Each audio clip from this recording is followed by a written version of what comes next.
दोस्तों,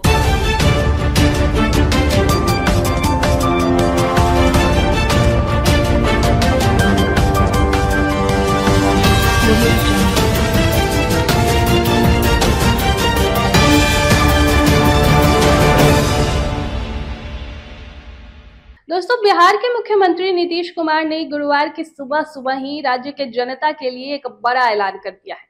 नीतीश ने घोषणा की है कि 1 अगस्त 2025 से सभी घरेलू उपभोक्ताओं को 125 यूनिट तक बिजली मुफ्त दी जाएगी।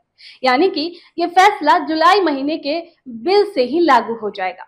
नीतीश सरकार के इस फैसले से बिहार के 1,67,00,000 परिवारों को सीधा सीधा फायदा होगा। सुनते ही लगा वाह, सरकार वाकई जनता की परवाह करती है। पर अगले ही पल दिमाग ने ठोका, साल क्या चल रहा है? 2025 चुनावी साल है ये। अब सवाल ये नहीं कि ये योजना अच्छा है या बुरा, सवाल ये है कि ये योजना जनता के लिए है या जनता की याददाश्त के लिए। इसके साथ ही सरकार ने यह भी फैसला लिया कि अगले 3 वर्षों में इन परिवारों के घरों की छतों या नजदीकी सार्वजनिक स्थानों पर सौर ऊर्जा संयंत्र लगाए जाएंगे, जिससे कि बिजली उपलब्धता और बढ़ेगी। मुख्यमंत्री नीतीश कुमार ने अपने आधिकारिक एक्स हैंडल पर इस फैसले की जानकारी साझा करते हुए लिखा, हम लोग शुरू से ही सस्ती दरों पर सभी को बिजली उपलब्ध करा रहे हैं। अब हमने तय किया है कि 1 अगस्त 2025 से यानी जुलाई माह के बिल से ही राज्य के सभी घरेलू उपभोक्ताओं को 125 यूनिट तक बिजली का कोई पैसा नहीं देना पड़ेगा।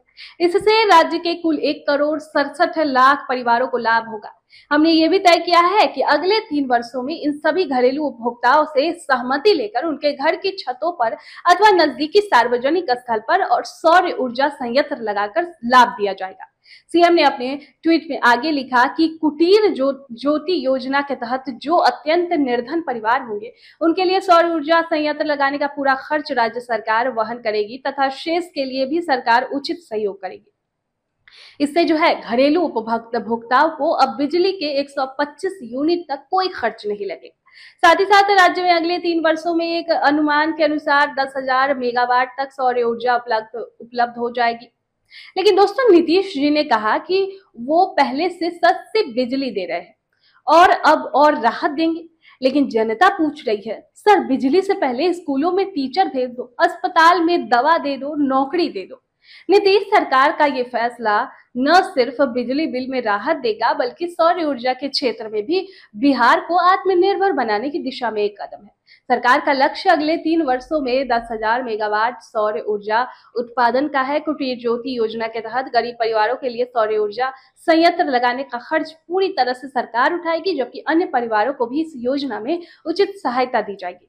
इससे न केवल बिजली की बचत होगी बल्कि पर्यावरण को भी फायदा पहुंचेगा। बिहार में 2025 के अंत में विधानसभा चुनाव है और जानकारों का मानना है कि मुफ्त बिजली की ये जो योजना है नीतीश कुमार की, ये पार्टी जदयू और उनके गठबंधन एनडीए के लिए गेम चेंजर साबित हो सकती है। देखिए, बिहार जैसे राज्य में जहां बिजली बिल कई परिवारों के लिए एक बड़ा खर्चा है, 125 यूनिट मुफ्त बिजली की सुविधा ग्रामीण और शहरी दोनों क्षेत्रों में मतदाताओं को लुभा सकती है। खास तौर पर गरीब और मध्यम वर्ग के परिवारों को इस योजना से सबसे ज्यादा फायदा होगा, तो जो नीतीश सरकार के पक्ष में माहौल बना सकता है। 125 यूनिट मुफ्त बिजली का ऐलान केवल राहत नहीं बल्कि ये 2025 के चुनाव से पहले एक मजबूत वोट बैंक की तैयारी भी है। नीतीश कुमार अब भी अपने काम के मॉडल पर भरोसा कर रहे हैं। अब सवाल ये है, क्या जनता इस बिजली वाली राजनीति को वोट में बदलेगी या बदलाव की लहर किसी और दिशा में जाएगी? इस पर आपकी क्या राय है? कमेंट बॉक्स में हमें जरूर बताएं। सूर्या हॉस्टल एक बार अपने बच्चे को जरूर भेजें। सीमांचल का सर्वश्रेष्ठ हॉस्टल 4ठी कक्षा से 10वीं तक कोचिंग एवं ट्यूशन निःशुल्क, बेहतरीन और हर सुविधा से लबरेज। हमारा पता है दलन कटिहार। संपर्क करें 7903464641 पर। हमारा वीडियो अगर आपको अच्छा लगा हो तो आप हमारे वीडियो को लाइक करें, शेयर करें और हमारे चैनल को सब्सक्राइब जरूर करें।